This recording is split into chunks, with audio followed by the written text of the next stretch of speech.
Le village Kiimbok, ce centre artistique panafricain n'est plus à présenter. Basé en Côte d'Ivoire, ce village a contribué à la formation d'artistes de premier plan en Afrique. Boni Niaoré, auteur-chanteur, compositeur et percussionniste, est un ancien pensionnaire. Il vit aujourd'hui de son art en France. Notre reporter Serge Koléa s'est intéressé à sa vie d'artiste pluridisciplinaire et digne représentant de la culture ivoirienne dans l'Hexagone.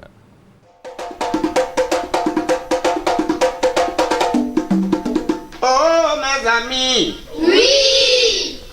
C'est en 1985 que ce percussionniste de génie, auteur, compositeur et chanteur, intègre le prestigieux village artistique Kiimbok. Pur produit de ce centre panafricain de formation artistique, il y passe 12 années de sa vie, aux côtés de Wereweli King, la prêtresse fondatrice.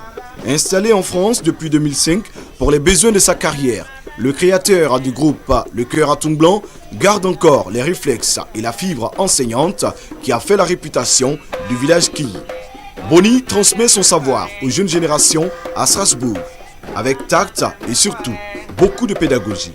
L'auteur de Pédou ou de Banzanga inculque à ses gosses qui sont nés loin des contrées des soirs rythmés et cadencés d'Afrique son concept, celui des percussions chantées et des chants percutés.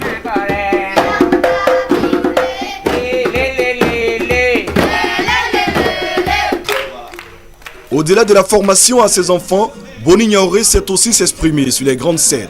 Auteur de plusieurs albums, le percussionniste chanteur glane aussi des lauriers avec le prix de l'Association française des actions artistiques.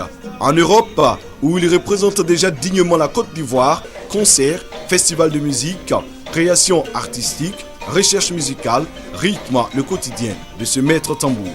En attendant la sortie de Kumbele Kumbele, son prochain album, qui est un hymne à la paix et à la réconciliation, l'artiste continue de perfectionner sa musique qu'il présente comme une fusion intelligente entre tradition, jazz, funk et afrobeat. Un mot de sport donc dans ce journal. Le stade Félix Houphouët-Boigny